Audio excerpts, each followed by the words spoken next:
करेंगे जो हमारे बीच में काफी समय से बैठी हैं, जो आज महिलाओं की मार्गदर्शक हैं, जिन्होंने बहुत सारे संस्थाओं में जाकर बहुत सारी महिलाओं को जीवन के बारे में ऐसे विचार दिए कि उनकी गृहस्थी से लेकर पूरा जीवन ही उनका बदल गया। और आप प्रोफेसर भी हैं। और मैं एक बात और बताना चाहूंगा कि जो अभी थोड़ी देर पहले हमारे बीच में कर्मयोगी आशीष जी वक्तव्य दे रहे थे, आप उन्हीं की धर्मपत्नी हैं। दोनों ही मिलकर देश और धर्म की रक्षा के लिए अपना जीवन न्यौछावर कर रहे हैं। हम शब्दों में आपका जो धन्यवाद होता है वो बयान नहीं कर सकते। आदरणीय बहन कल्पना आचार्य।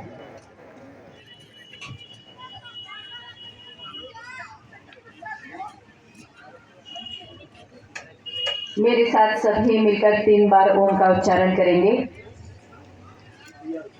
कमर गर्दन सीधी करके बैठेंगे। ओम।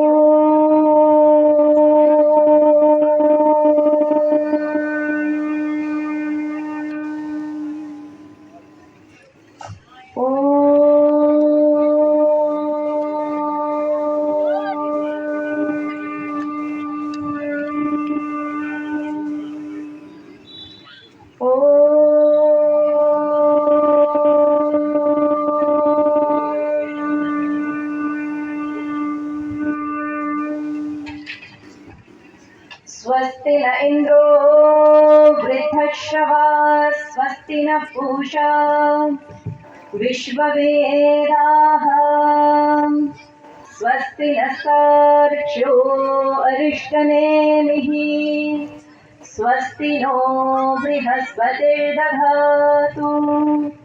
ॐ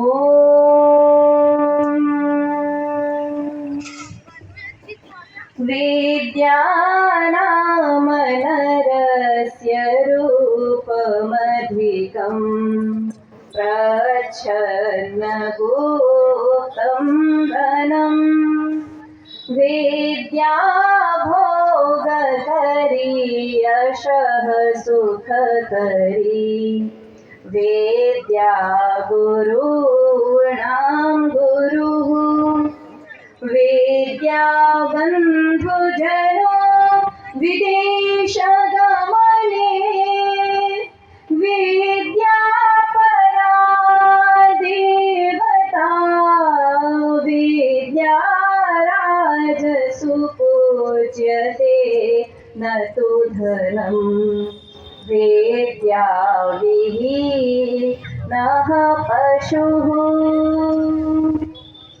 मंच पर विराजमान समस्त आचार्यगण, इस समाज के समस्त प्रबुद्धगण, आचार्य आदरणीय आचार्य प्रदीप जी और जितने भी इस गुरुकुल को सहयोग करने वाले भामाशाह हैं, उन सभी को मैं नमन करती हूँ और मेरे समक्ष बैठे हुए समस्त आर्यजनों को मैं नमन समर्पित करती हूँ। मैं आपको बता दूं कि मैं भी गुरुकुल से पढ़कर के आई हूँ और मैं गुरुकुल की स्नातिका हूँ। मैंने 4th क्लास से लेकर के MA तक की शिक्षा गुरुकुल नजीबाबाद में आचार्य डॉक्टर प्रियंवदा वेदभारती जी के नेतृत्व में, उनके शिष्यत्व में मैंने की है। और बहुत सारे लोग जो गुरुकुल को ऐसा मानते हैं कि भाई वहां तो क्या है ना, अनाथ बच्चे पढ़ते हैं, ऐसा सामान्य लोग सोचते हैं। बोले बहुत ज्यादा शैतानी करता है तो उसको गुरुकुल में भेज दिया जाए। अब तो गुरुकुल में भेजने के लिए हिंदू समाज के पास बच्चा ही नहीं है, एक बच्चा है, वही किसी तरह से गमले की तरफ पल रहा है। तो गुरुकुल में भेजने की, वो तपस्या करने की अब क्षमता ही शायद हमारे समाज की धीरे धीरे अब समाप्त हो रही है। तो मैं आपको बता दूं, आप ऐसी भूमि पर बैठे हुए हैं कि जहां पर पहली बात तो कहा गया शास्त्रों में कि भारतवर्ष में जन्म लेना अपने आप में सौभाग्य की बात है, कि जो पूरी दुनिया में भारतवर्ष में जन्म लेता है वो सौभाग्यशाली है। और ये मैं अपनी तरफ से बता रही हूँ, वो सबसे ज्यादा इस समय सौभाग्यशाली है जो हरियाणा की धरती में जन्म ले रहा है। मेरा जन्म पश्चिमी उत्तर प्रदेश में हुआ है, वहां की हालत हम जानते हैं। लेकिन यहाँ पर जो भी गुरुकुल चला, महर्षि दयानंद गुजरात से निकले, गुजरात से निकल करके पूरे भारत में घूमे, लेकिन हरियाणा या पंजाब का हिस्सा हुआ करता था। जितना उनको सहयोग यहाँ से मिला उतना पूरे भारत में कहीं से नहीं मिला।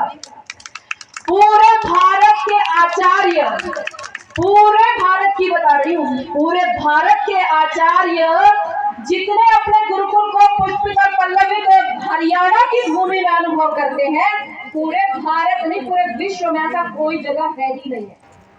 आप लोग उस पवित्र भूमि पर हैं जहां स्वामी स्वतंत्रानंद जी हुए हैं। इतने इतने महान विद्वान, इतने महान सन्यासी, इतने महान क्रांतिकारी, जिनके अंदर एक साथ कई गुण थे। वे आचार्य भी थे, वे सन्यासी भी थे, वे क्रांतिकारी भी थे, वे वेदों के भाष्यकार भी रहे और उन्होंने बौद्धिक से लेकर के और शास्त्रों की संरचना तक सब कुछ कार्य एक साथ किया। मैंने उन सब का जीवन पढ़ा है। मैं आप सबसे ये कहने आई हूं कि गुरुकुल को आप हल्के में ना लीजिए। मैं आपके सामने बता दूं, गुरुकुल से निकलने के बाद मैंने दिल्ली यूनिवर्सिटी से एमफिल किया, जिसको मैंने टॉप किया। आप अगर अकेला मकान बना करके हॉस्टल के लिए छोड़ दीजिए, आय की आय होती रहती है। आप केवल एक स्कूल चला लीजिए, बढ़िया काम चलने लग जाता है।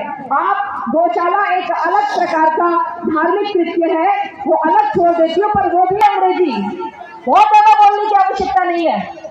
बोले जितने भी विकसित देश हैं सब अपनी मातृभाषा में ही काम करते हैं, वहीं से विकसित हुए हैं। फ्रांस है, टेक्नोलॉजी विकसित हुई तो फ्रेंच लैंग्वेज को अपनाया। इजराइल है तो हिब्रू को अपनाया। जापान है तो जापानीज में कार्य होता है। चीन है तो चाइना में रहा है। बहुत हलचल मचाई है।